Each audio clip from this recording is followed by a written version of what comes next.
The burden that sets us free. When I came up with that title, we were praying and we were talking as a staff, and that title came to me. It reminded me of a few things in my own life. And one of the things I think for many of us that we really don't spend much time with is thinking about dying.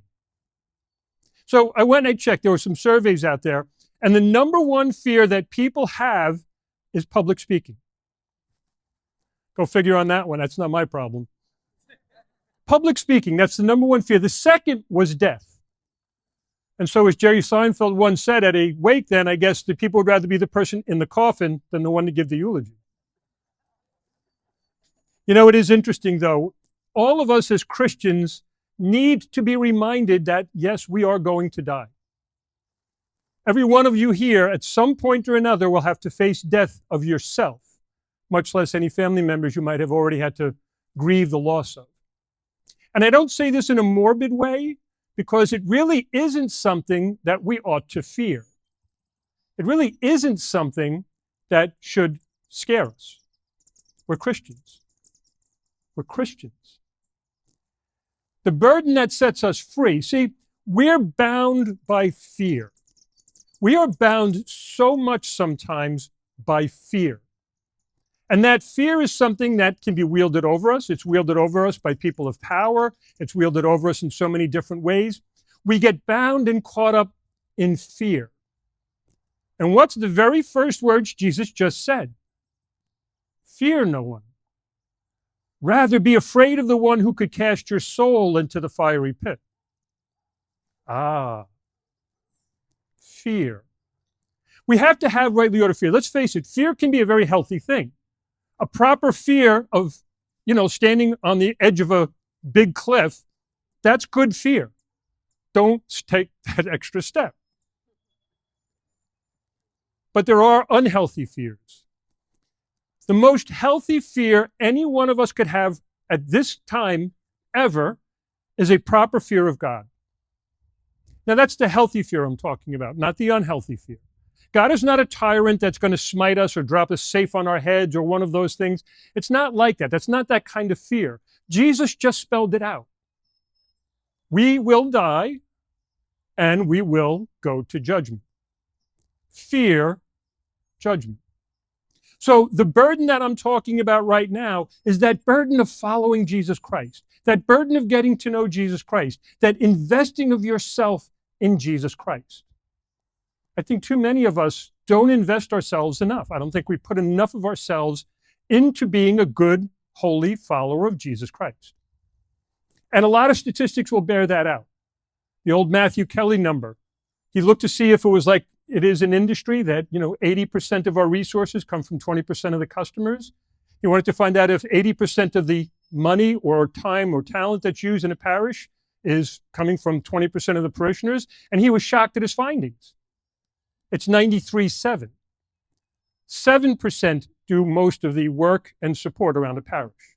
93% are what I'd like to call consumers. See, we have this real tension today, and we have to look at this very carefully. People have a tendency to be consumers of religion.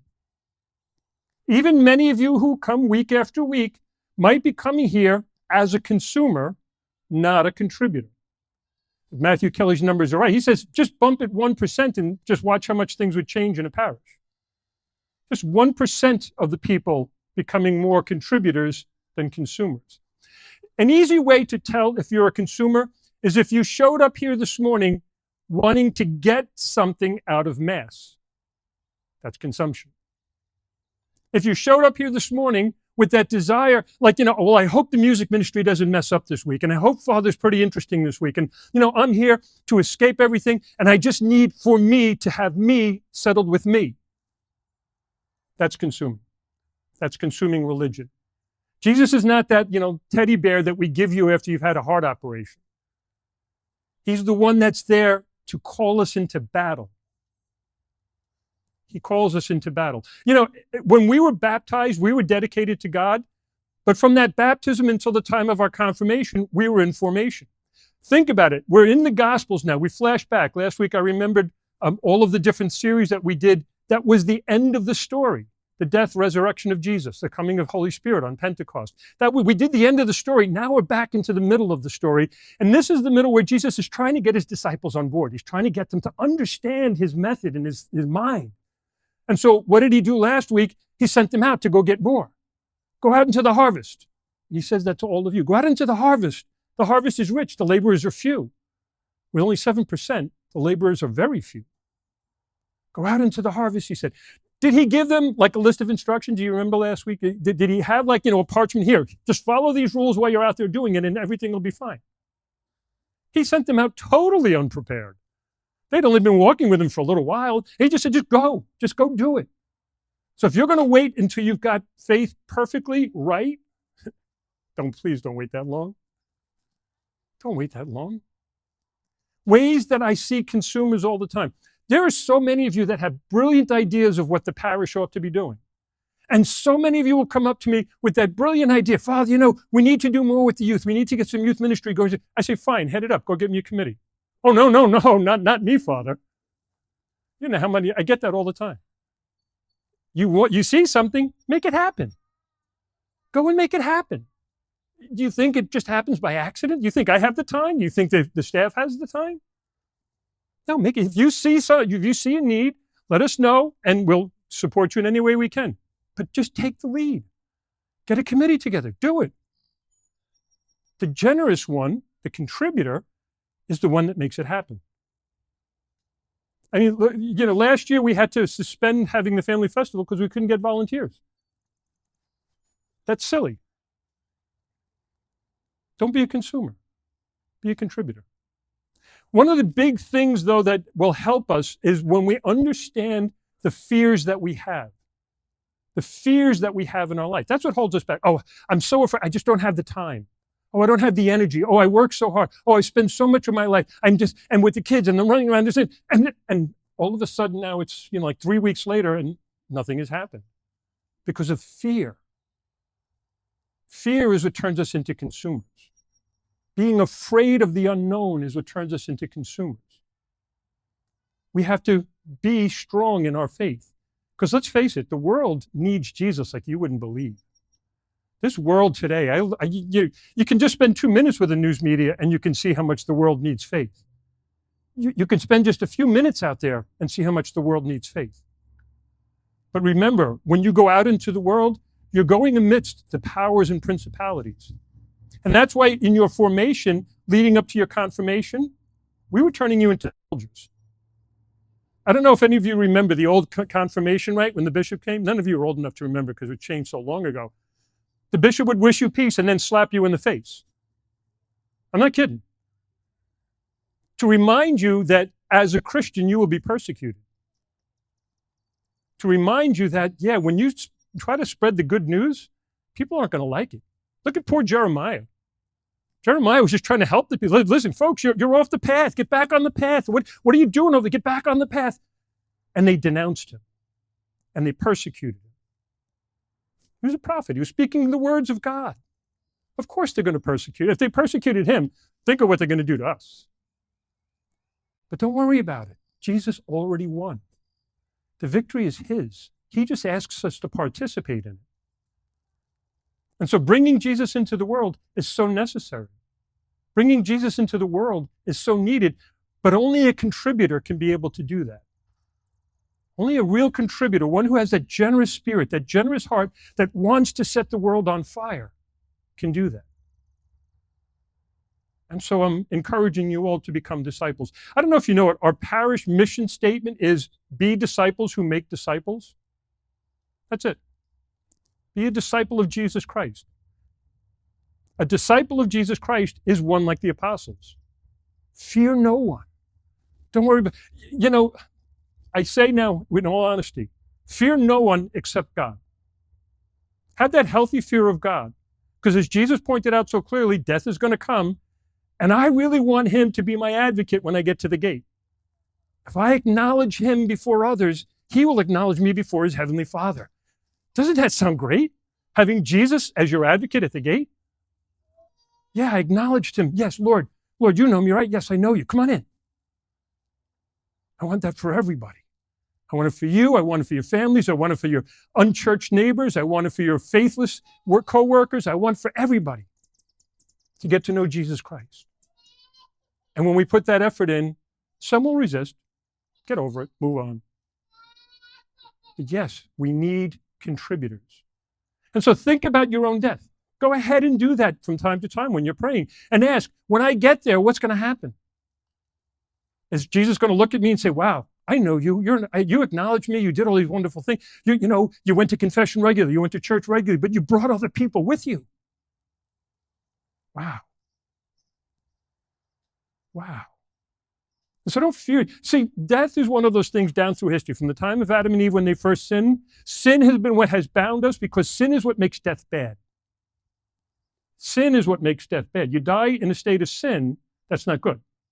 Those are those fiery Gehenna thing that Jesus was talking about. Die a friend of Jesus in a state of grace. The promise of eternity. Think of the Empire of Rome at the time of Jesus. What was their biggest tool to keep people in line? The cross. The crucifix. They would just line bad people up along the road. People that disagreed with the king, the emperor, line them up, kill them. Let everybody see it. That's why St. Paul's letter to the Romans, he's telling them, don't worry about it. You don't have to fear death. You're a follower of Jesus Christ. You don't have to fear death, but you have to fear God. So love the Lord your God with all your heart, mind, and soul. And when you love the Lord your God with all your heart, mind, and soul, your life must be very different than your unchurched neighbor or your atheist coworker. Your life has to be very different. You have to be so mired in Jesus. There is actually a spirituality that disciples are supposed to have, and there's a great episode on Formed. It's the last episode, the 18th episode of the mission series, which is in the bulletin, that was done as, it's a little, just like a 15-minute podcast that they did on the spirituality of someone who's on mission.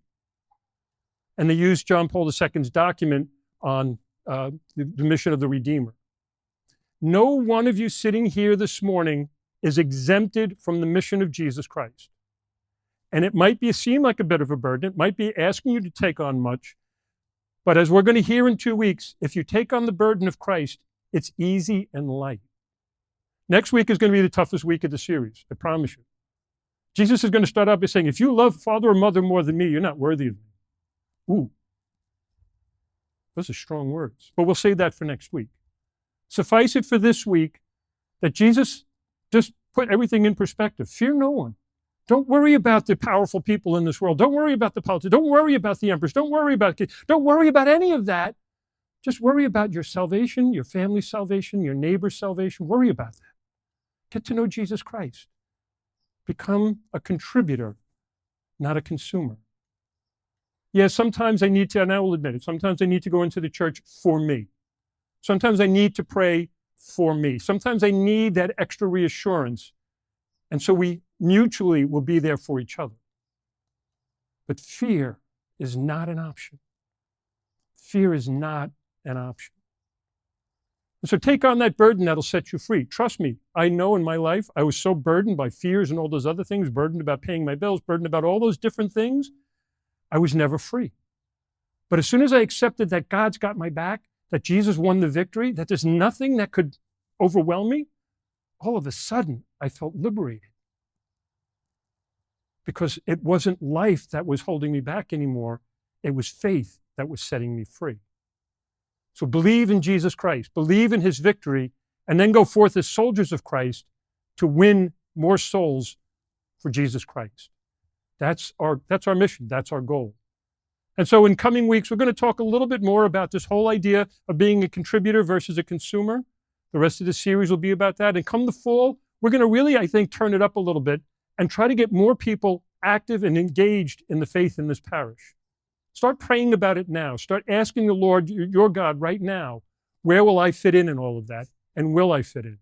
Because we need every single person here that comes to this church to fit in some way or another. God love you.